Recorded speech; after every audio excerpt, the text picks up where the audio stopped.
अकेला बैहर जिला नहीं बनेगा, भारत में सुशासन आ जाएगा, जिले में सुशासन आ जाएगा। ये सभी दुष्ट राजनेता हार जाएंगे, सभी दुष्ट राजनेता। मेरे साथ यहाँ मीटिंग में 50 लोग बैठे हैं, वो गढ़ी तरफ के आए हुए हैं, ये भी सब आपकी बात को सुन रहे हैं। क्योंकि सभी को मैं मैथिली शरण, एक मिनट, मैं जरा इनको उद्बोधन करता हूँ। मैं मैथिली शरण गुप्त, आपका पूर्व डीआईजी बालाघाट बोल रहा हूँ, पूर्व DGP, DG railway, DG home guard, DG civil defence Maithili Sharan Gupt आपके प्रति मुखातिब है।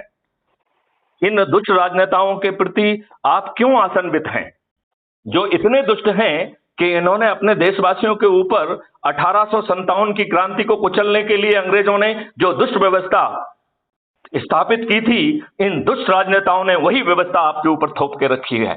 जहां आप थाने में जाते हैं तो आपकी सुनवाई नहीं होती है, आप कलेक्ट्रेट कार्यालय में जाते हैं तो आपकी सुनवाई नहीं होती है, आप एसपी कार्यालय में जाते हैं तो आपकी सुनवाई नहीं होती है। घटिया नियमों के तहत जो उनकी विधिक जिम्मेवारी है उसका भी पालन नहीं करते हैं। इतने घटिया हैं ये लोग। ये बात आप मान रहे हैं कि नहीं मान रहे हैं? मेरा ये कहना है कि ये लोग इतने घटिया हैं कि ये जो है, आपको तो मालूम है गांव के लोग सब सीधे साधे होते बेचारे। नहीं, वो मेरी बात बिल्कुल बड़े अच्छे ढंग से समझे, उनको सुनने दीजिए जरा, मैं उनसे बात करने दीजिए मुझे। वही सुन रहे हैं सब आपकी बात। हाँ, तो मैं आपसे, जो लोग भी मुझे जानते हैं, मैं जब एसपी मंडला भी हुआ करता था उस समय भी एंटी नक्सल ऑपरेशन चलाने के लिए मैं कई बार बैहर आया हूँ एज ए एसपी मंडला भी। और फिर जब मैं डीआईजी बालाघाट था उस समय 5 जिले मेरे अधीन थे, बालाघाट, मंडला, ढिंडोरी, राजनांदगांव और कवर्धा। यदि आप याद करें तो 98 का जो चुनाव है वो मेरे अधीन हुआ था।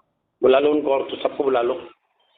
अब मैं आप लोगों से एक छोटी सी बात पूछना चाहता हूँ, क्या इन कुछ राजनेताओं ने आपके ऊपर अंग्रेजों के, मैं आप लोगों से पूछना चाहता हूं, क्या आपको एहसास है कि 1857 की क्रांति को कुचलने के लिए दुष्ट अंग्रेजों ने जो कानून और व्यवस्था आपके ऊपर थोपी हुई थी, वही कानून, घटिया कानून जो आपके शोषण के लिए बनाए गए थे, जो आपके उत्पीड़ित करने के लिए बनाए गए थे, जो आपको अपमानित करने के लिए बनाए गए थे, जो आपको प्रक्रिया में उलझाकर न्याय ना मिले इसलिए बनाए गए थे।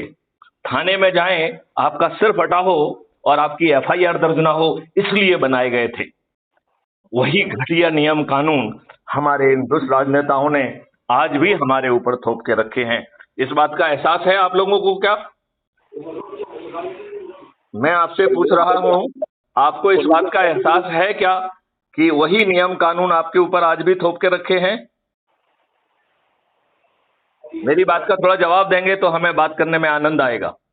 बुलाओ, नीचे से बुलाओ ना सबको यार, आवाज दे दो सबको, आ जाओ, सभी आ जाओ कहना।